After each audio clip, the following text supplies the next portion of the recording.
আল্লাহ তাআলা বলে, বান্দা আমি তোমাদেরকে বানাইছি অনেক মহব্বত করে। ও বান্দা, তোমাকে আমি মহব্বত করে বানাইছি, অনেক দুর্বল করে বানাইছি। কারণ বান্দা, তোমাকে বানাইতে যাওয়ার পর অনেক বাধা, অনেক কিছু, কিন্তু যেই জিনিসের মধ্যে বাধা হয় ওই জিনিসটা অতি মূল্যবান হয়ে যায়। আল্লাহ তা'বুদু শাইতান ইন্নাহু লাকুম আদুউম মুবিন। ইবলিস রবকে মানে, রবের হুকুম মানে না। আল্লাহ তাআলা বলে আমাকে মানো, আমার রবের হুকুম মানো না। না মানার দরুন তোমাকে এমন একটা পুরস্কার দেব আমি, যেটা আজীবনের জন্য তোমার জান্নাতে প্রবেশের বাধা হয়ে দাঁড়াবে। আমালিনা من يهده الله فلا مضل له ومن يضلل فلا هادي له ونشهد أن لا إله إلا الله وحده لا شريك له ونشهد أن سيدنا وسندنا وحبيبنا وحبيب قلوبنا وطبيبنا وطبيب ربنا ومولانا محمدا عبده ورسوله أرسله بالحق بشيرا ونذيرا وداعيا إلى الله بإذنه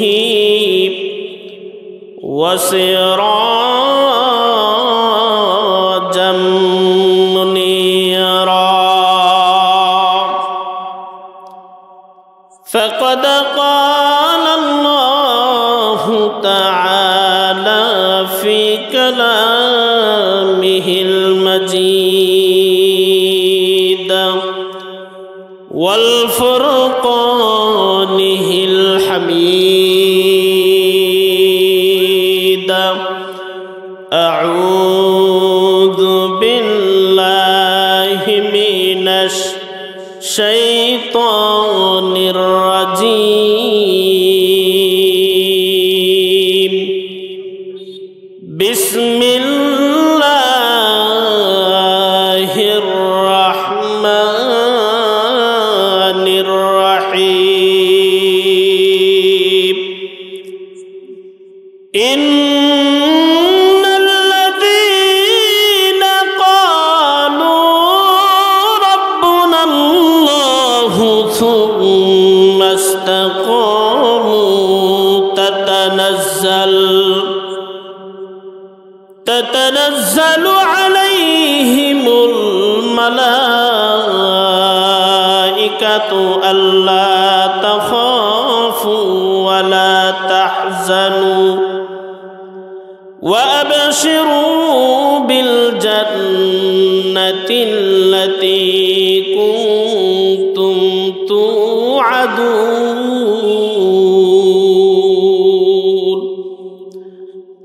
صدق الله مولانا العظيم وصدق رسوله النبي الكريم.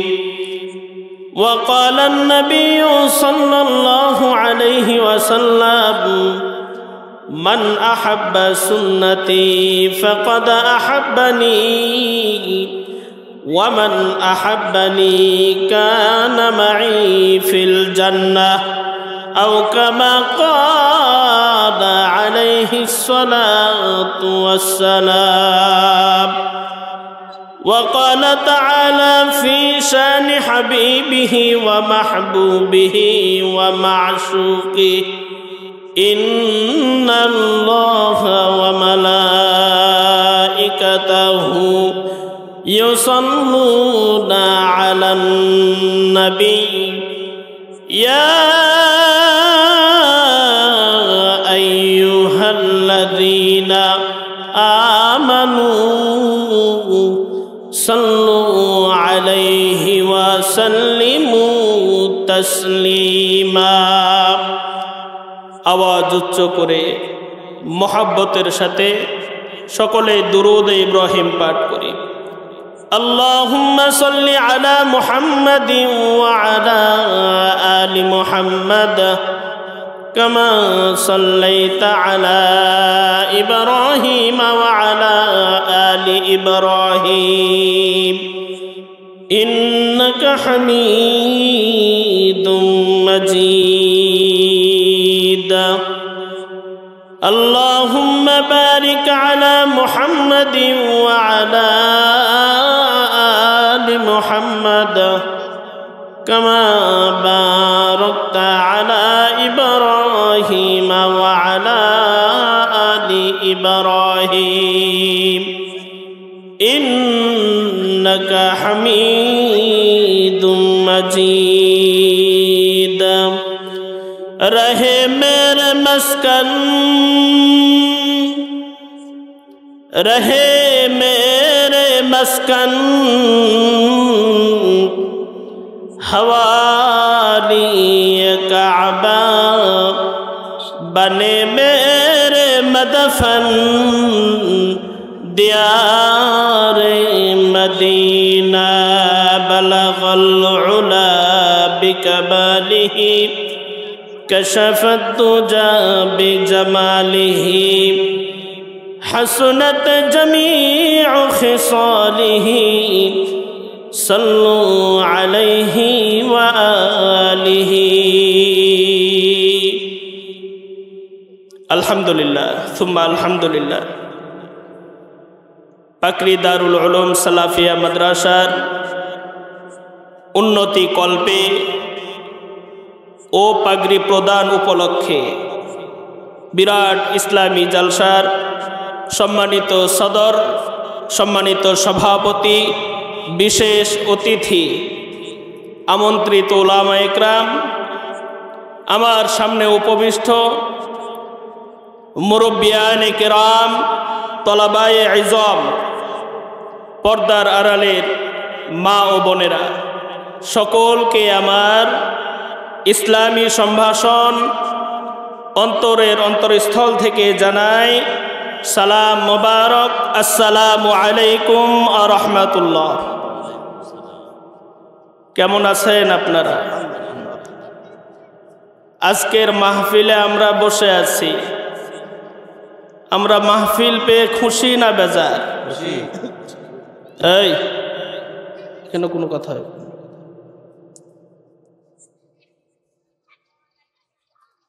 তো মোহতারাম হাজিরিন,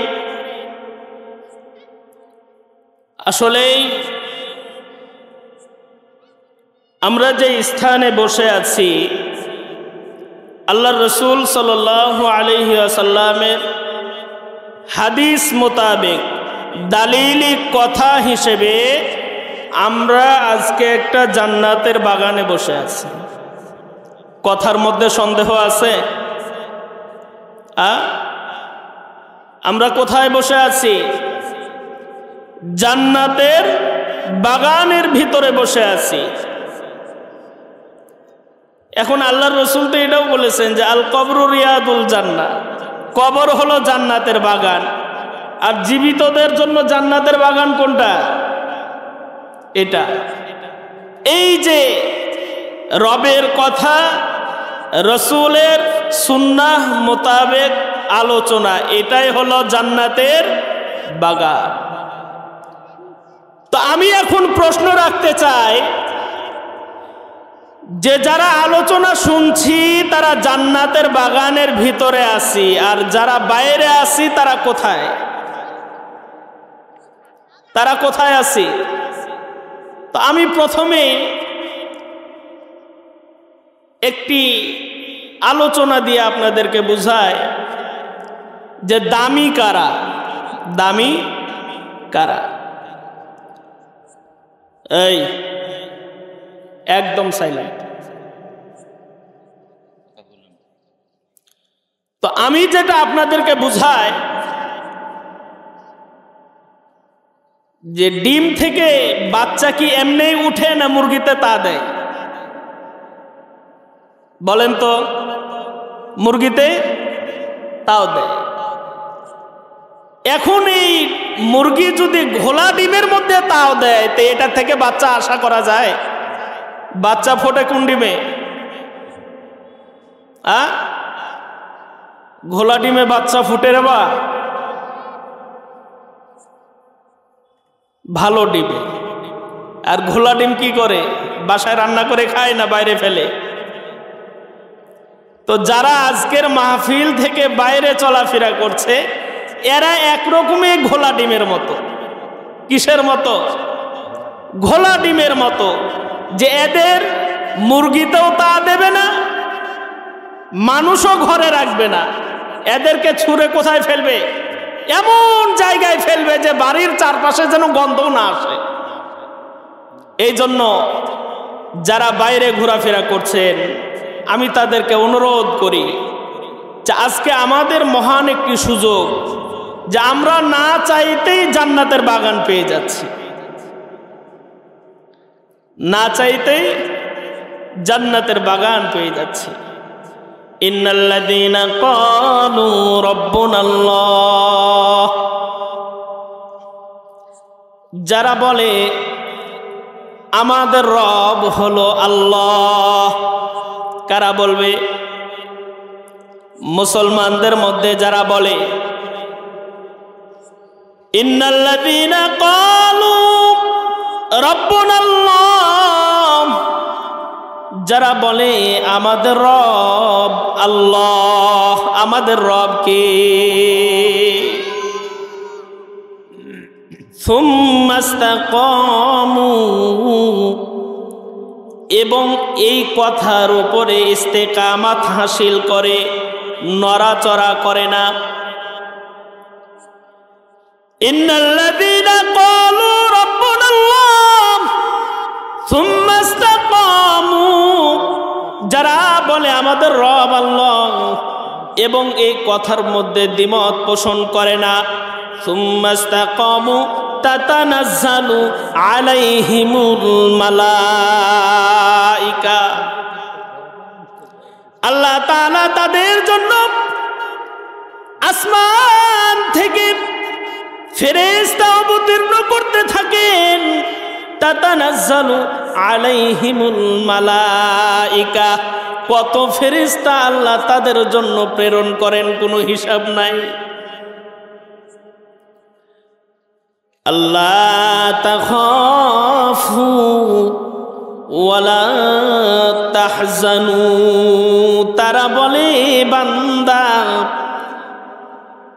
আল্লাহ তাখাফু, ভয় করো না, ভয় করো না। শুধু ভয় নয়, ওয়ালা তাহজানু, এবং চিন্তাও করো না। তোমরা যে রবকে সাক্ষী দিয়েছো, রবকে রব হিসেবে ডেকেছো, অন্তরের মধ্যে না দেখেও মেনে নিয়েছো। ওয়া আবশিরু বিল জান্নাহ, ওই জান্নাতের সুসংবাদ গ্রহণ করো। কুনতুম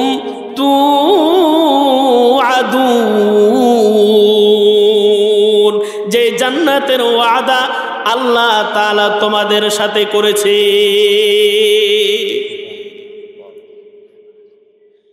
যেখানে একটি কথার দ্বারা, একটি বিশ্বাস স্থাপন করার দ্বারা রবের জান্নাত পাওয়া যায়, কিন্তু এখানে বুঝার বিষয় শুধু রবকে রব ডাকলে হবে না, ইস্তেকামাত হাসিল করতে হবে। রবকে রব ডাকলেই হবে না, সুদ খাওয়াও বন্ধ করতে হবে। রবকে রব ডাকলেই হবে না, ঘুষ খাওয়া বন্ধ করতে হবে।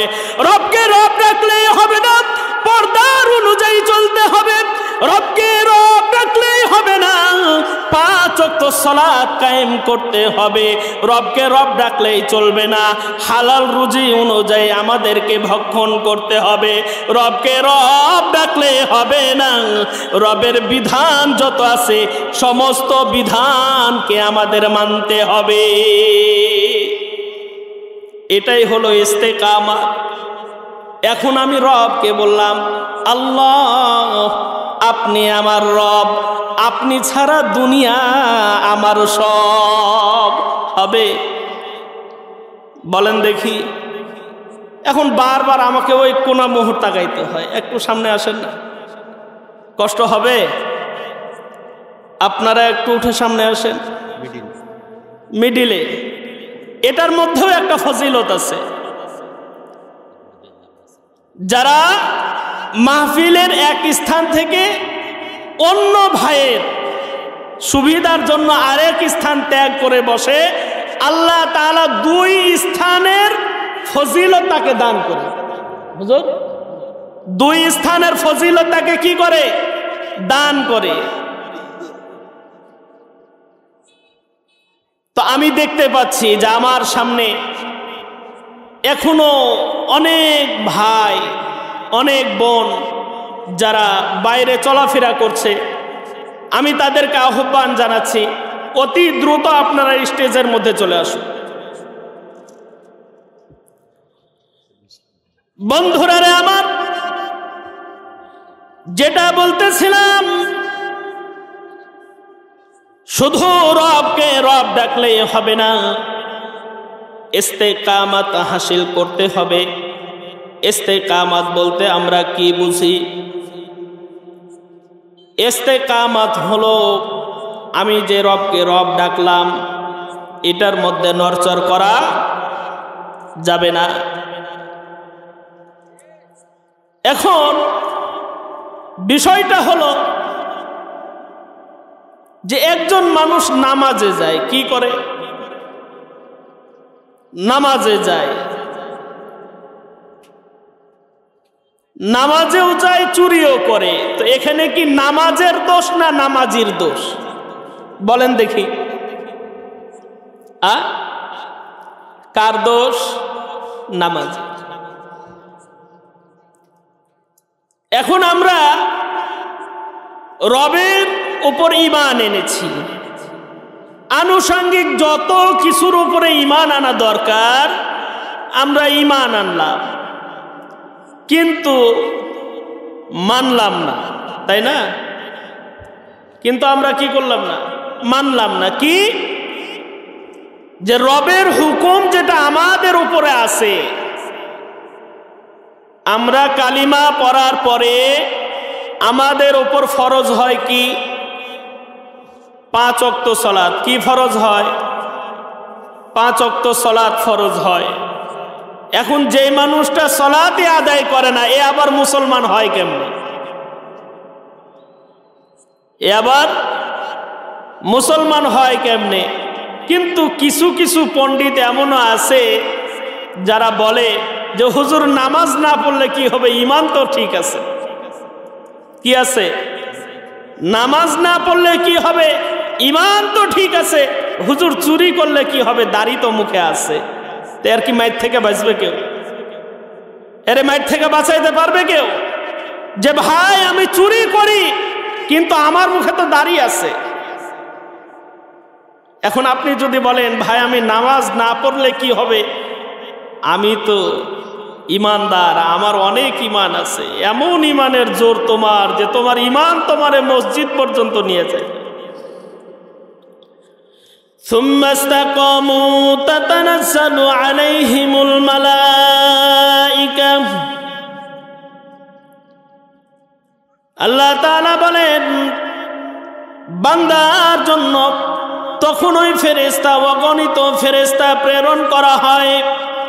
যখন বান্দা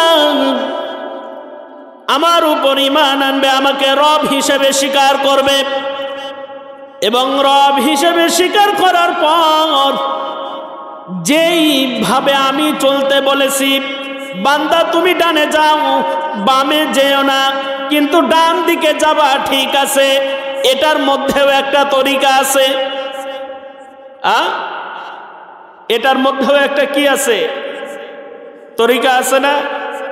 এই যে আমরা যে মাদ্রাসার উন্নতি কল্পে এখানে বসেছি, এই মাদ্রাসার বাচ্চাদেরকে কিন্তু এই আদবগুলো শিক্ষা দেওয়া হয়। বসার আদব কয়টি? কিভাবে বসতে হয়, কিভাবে খাইতে হয়, সব কিছুই কিন্তু শিখানো হয়। কিন্তু আমাদের মধ্যে এমন কিছু মানুষ আছে যারা হুজুর দেখলে চুলকানি উঠে। কি উঠে? চুলকানি উঠে।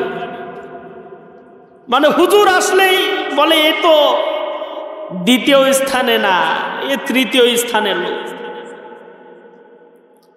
ভালো করে শুনে রাখো, বাড়াবাড়ি করিও না, অজু ছাড়া জানাজা হয়ে যাবে। অজু ছাড়া জানাজা হয়ে যাবে, বেশি বাড়াবাড়ি করিও। কলকাবজা হুজুরের হাতে।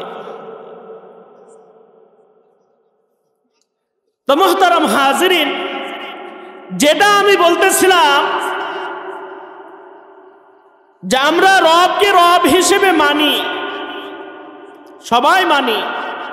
এখানে যারা আছি তারা কি বলতে পারবো যে আমাদের রব অন্যজন? সবাই রবকে মানে, কিন্তু রবের হুকুমকে মানে না। ইবলিসকে আল্লাহ বানাইলেন, ইবলিস রবকে মানে, রবের হুকুমকে মানে না। আল্লাহ তা'বুদু শাইতান ইন্নাহু লাকুম আদুউম মুবিন।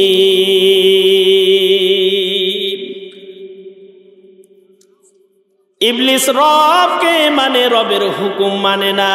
আল্লাহ তাআলা বলে আমাকে মানো, আমার রবের হুকুম মানো না। না মানার দরুন তোমাকে এমন একটা পুরস্কার দেব আমি, যেটা আজীবনের জন্য তোমার জান্নাতে প্রবেশের বাধা হয়ে দাঁড়াবে। ইবলিস কি জান্নাতে যাবে? বলেন তো, ইবলিস কি জান্নাত? সে কি রবকে মানতো না? রবকে রব স্বীকার করতো না? করতো তো অবশ্যই, নাকি? কিন্তু আল্লাহ তাআলা তাকে শয়তান উপাধি দিলেন কেন? শুধুমাত্র রবের হুকুমকে না মানার কারণে। কারণ আল্লাহ তাআলা কোরআনে কারীমের মধ্যে বলেন, وَإِذْ قَالَ رَبُّكَ لِلْمَلَائِكَةِ إِنِّي جَاعِلٌ فِي الْأَرْضِ خَلِيفَةً। হে ফেরেশতারা, আমি দুনিয়ার মধ্যে আমার প্রতিনিধি পাঠাইতে চাই। কি পাঠাইতে চাই? প্রতিনিধি পাঠাইতে চাই। وَإِذْ قَالَ رَبُّكَ لِلْمَلَائِكَةِ إِنِّي جَاعِلٌ فِي الْأَرْضِ خَلِيفَةً। আমি জমিনের মধ্যে আমার খলিফা নিযুক্ত করতে চাই। খলিফা আমার প্রতিনিধি বানাইতে চাই, পাঠাইতে চাই। ক্বালু আতাজআলু ফীহা মান ইউফসিদু ফীহা ওয়া ইউসফিকুদ দিমা। ওগো আল্লাহ, দুনিয়ার মধ্যে এর আগেও যাদেরকে আপনি বানাইছেন, আমাদের আগে কিন্তু জিন জাতি দুনিয়ার মধ্যে ছিল, এটা জানেন নাকি? আমাদের আগেও একটা জাতি দুনিয়ার মধ্যে আল্লাহ বানাইছিলেন, পাঠাইছিলেন। قالوا أتجعل فيها من يفسد فيها ويسفك الدماء হে আল্লাহ, হে আমাদের রব, আপনার খলিফা বানাইবার কি দরকার? বনি আদমকে বানাইবার কি দরকার? তারা দুনিয়ার মধ্যে গিয়ে ঝগড়া ফাসাদ করবে, হানাহানি করবে, মারামারি করবে, তাদেরকে বানানোর দরকার নাই। ওয়া নাহনু নুসাব্বিহু বিহামদিকা ওয়া নুকদ্দিসু লাক, হে মালিক, আমরাই তো আপনার শুকরগুজার করি। ওয়া নাহনু নুসাব্বিহু বিহামদিকা ওয়া নুকদ্দিসু লাক, আপনার গুণগান তো আমরাই গাই, আপনার প্রশংসা তো আমরাই করি, তাদের বানানো কি দরকার? ইন্নী আ'লামু মা লা তা'লামুন।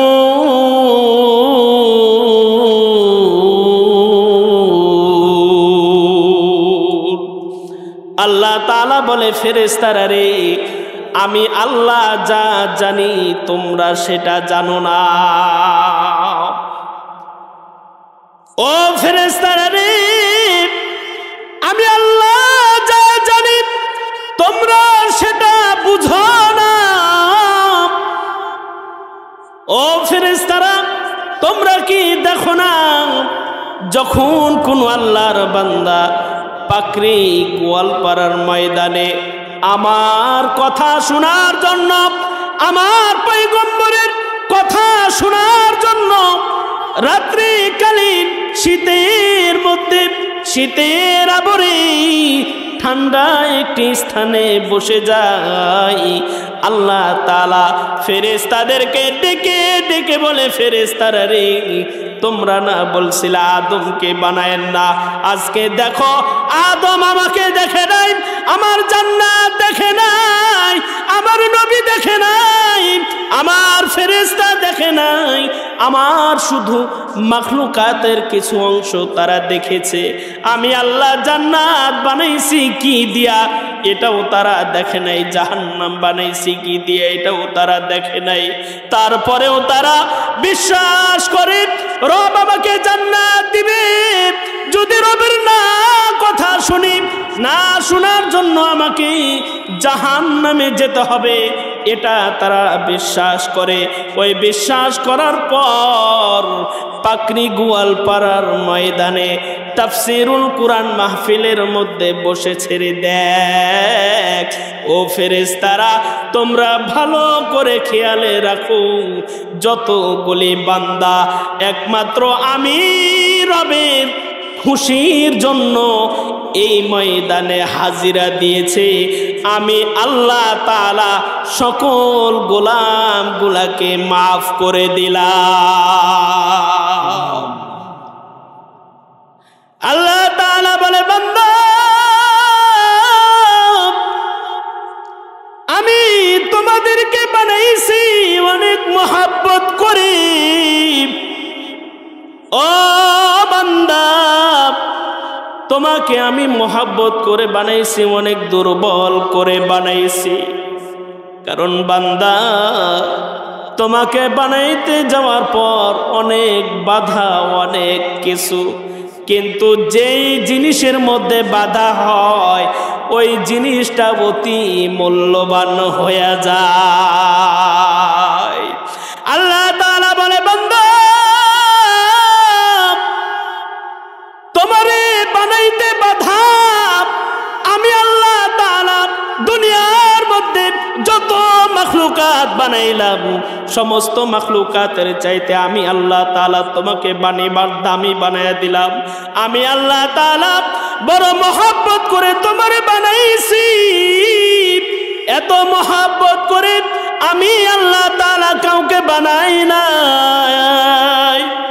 আমি আল্লাহ তাআলা হাজারো মাখলুকাত বানাইছি, এত মহব্বত করে কোনো মাখলুকাতকে বানাই নাই। যত মার কালিমা পড়েছে আমি আল্লাহ তাআলা 10টা দুনিয়ার সমান একটা জান্নাত তার জন্য বরাদ্দ করে রেখেছি। আমি তার জন্য একটি জান্নাত বরাদ্দ করে রেখেছি। আল্লাহ তাআলা মানুষকে দুর্বল করে বানাইছে, ভুল হতেই পারে। আল্লাহ তাআলা বলে, বান্দা ভুল হয়ে গেছে, চিন্তার কোনো কারণ নাই। ফাকুল তুস্তাগফিরু রাব্বাকুম ইন্নাহু কানা গফফারা। বান্দারে আমার কাছে ক্ষমা চাও, ক্ষমা চাইতে দেরি হবে, আমি রব তুমি বান্দাকে ক্ষমা করতে দেরি হবে না।